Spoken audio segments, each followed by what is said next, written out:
destroy bắt hào sao? You recorded when he ordered before his wedding day. You print it out how he destroyed bác hào sao? Đây là bác Hào không ở nhà chứ bác Hào là sợ không dám đi. Oh, he let it. It's okay.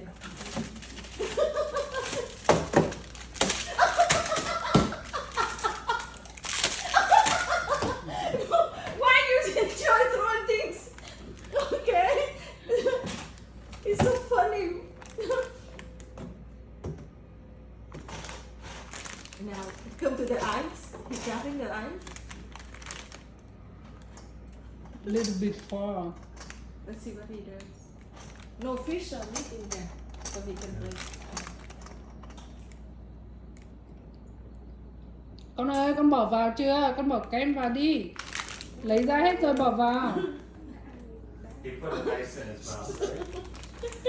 Is it okay? It's fine. Nó nhiều khi nó không thích. Ok thế. Nó không thích If he nữa. doesn't like it, he'll spit it out. He's not gonna choke on ice.